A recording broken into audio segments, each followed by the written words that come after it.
Guys সকালে কিছুই নাই রান্না করার মতন বুঝছো। পরে ভাবলাম দুইটা ডিম আইনে বোনা করি, তো দুইটা ডিম আইনে বোনা করতেছি। আমার ডিমটা আস্তা আর ওনাদের ডিমটা মানে বাইঙ্গা দিছি, তারা ভাঙ্গা ছাড়া খাওয়া দিয়েছে। আমি এবার আস্তে আস্তে খেতে পছন্দ করি।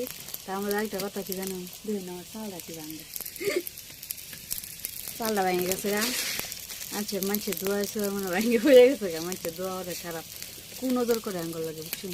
মানুষকে সব কানা বানাই আলেছি পাতায় যে চুলে আইয়া গরমের জায়গা করে দেয়, বস্তা শুদ্ধ কানা হয়ে যাবে হুস।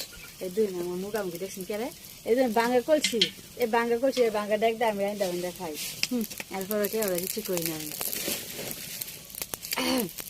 আমার ভাত হয়ে গেছে বুঝছো, ডিম বোনা হয়ে গেছে, এটা আলাদা এটা হয়ে গেছে আমার শেষ। ভাত হয়ে গেছে ইয়ে হলো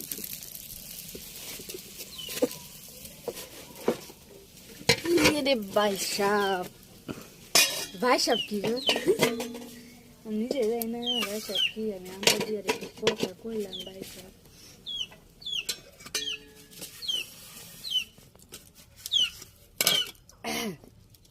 এখন আমি ভাতে ফ্যান গালাবো, ফ্যান বুঝতেছি না। আবার আমার হাতে করে না করলে করে ঠুয়ালু লেবু, মেয়েদের কামের তো এটা ঠিক না। সুন্দর বলবো আমার এটা ফ্যান গেলে আবার ভালো লাগে, তাতে দেওয়া দরকার ফ্যান গেলে লাগে বুঝছি। বুঝছি আমার ঠান্ডা আর যায় এবার যায় হেরা দিয়ে যায়।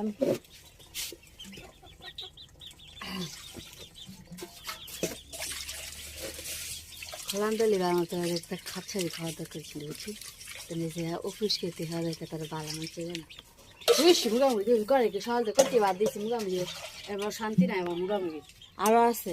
আর একটা ডিম লিয়ে হয়েছে, আসে ডিম লিয়ে হয়েছে সাপুরে দেখবেন আমি বুঝছি। দেখবেন অপেক্ষা করে থাকেন, অপেক্ষা করেন অপেক্ষা। আবার বলবে একটু তরকারি এত বড় বড় দেখো দেখতে আমার কাছে ভালো লাগে তো কিছু বাড়লে বুঝছি।